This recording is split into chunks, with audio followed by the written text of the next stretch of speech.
கம்பு தோசை பார்க்க போகிறோம். கம்பு தோசைக்கு அளவு ரொம்ப முக்கியம். ஸோ நீங்கள் எந்த டம்ளரில் அளவு எடுக்கிறீங்களோ அதே டம்ளர்லேயே மெயின்டைன் பண்ணுங்கள்.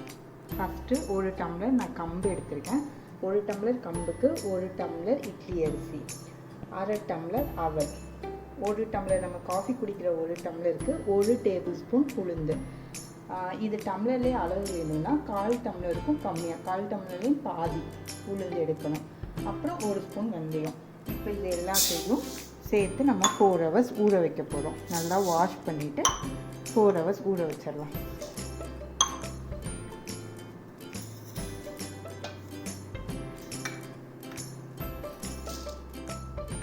இப்போ இதை நான் நல்லா 2 டைம்ஸ் கழுவிட்டேன். இது மூழ்கிற அளவுக்கு வாட்டர் ஊற்றி நம்ம மினிமம் 4 ஹவர்ஸ் சோக் பண்ணி எடுத்துக்கலாம்.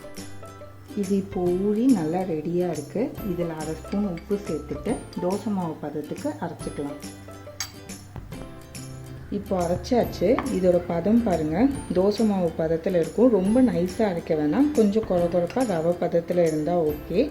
இதை இப்போ டிஸ்டர்ப் பண்ணாமல் 6 ஹவர்ஸ் நம்ம பிறகு வச்சிடலாம். இப்போ பார்த்தீங்களா மாவு எவ்வளோ நிறையா நல்லா பொங்கி வந்திருக்குன்னு. இப்போ உங்களுக்கு தோசை ஊற்றி காட்டுறேன். தோசைக்கல்ல ஆயில் நல்லா தடவிட்டு கொஞ்சம் ஹீட் ஆனான்னு தோசை ஊற்றிடலாம்.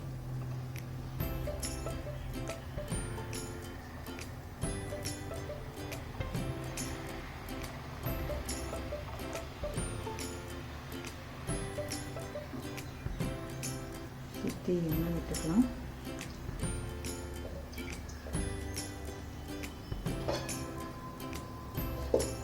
ஒரு மூடி போட்டு நல்லா வேக விடுங்க.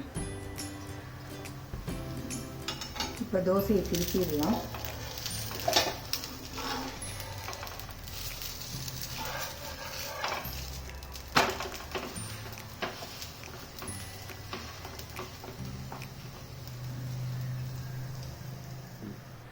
அவ்வளோதான், நல்ல டேஸ்டியான ஹெல்த்தியான கம்பு தோசை ரெடி.